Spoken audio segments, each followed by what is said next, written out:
Shalom. This week's Sedra is Sedra Vayechi.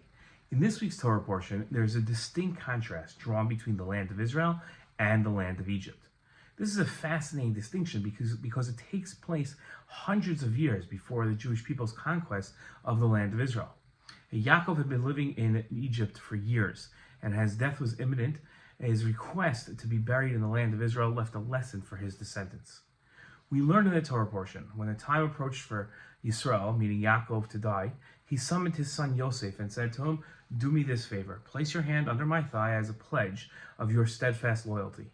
Please do not bury me in Egypt. When I lie down with my ancestors, take me up from Egypt and bury me in their burial place, in Marat Machpelah." Yosef replied, "I will do as you have spoken." Now, in his commentary to Yosef's request not to be buried in Egypt, the Sforno explained that he didn't want to be buried in Egypt, even temporarily, in a coffin, as was done with Yosef. Yaakov reasoned that if he allowed himself to be interred, even temporarily in Egypt, Yosef would never be allowed to take his remains to the land of Canaan at a later date. The Egyptians would argue that the honor done to him and burial in the soil of Egypt was adequate, as it had been for most outstanding kings. Now, Rambam wrote about living in Egypt that it is permitted to dwell anywhere in the entire world with the exception of the land of Egypt.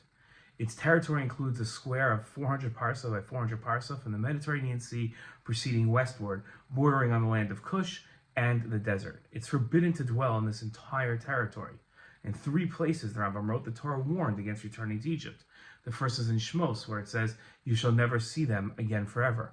The second and third are from Dvarim. God has told you, you must never again return on that path, and you shall not see it again. And Alexandria is included in this prohibition.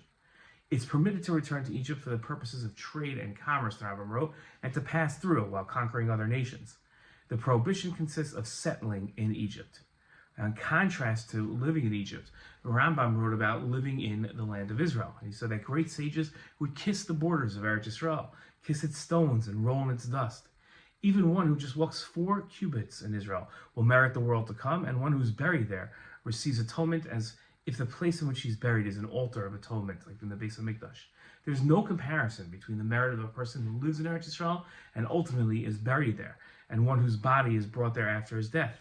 But nevertheless, great sages would bring their dead to be buried in Israel. And take an example from our patriarch Yaakov and Yosef the righteous. Now, the Sforno's concern about Egyptians thinking that it was an honor to be buried in Egypt represents a significant difference in how Jews look at the land of Israel and other lands. Jews only see the land of Israel being honorable. Other lands, especially Egypt, have no honor or uniqueness. Now, this is an eternal reality that was true just as much at the time of Yaakov as it is today. Shalom.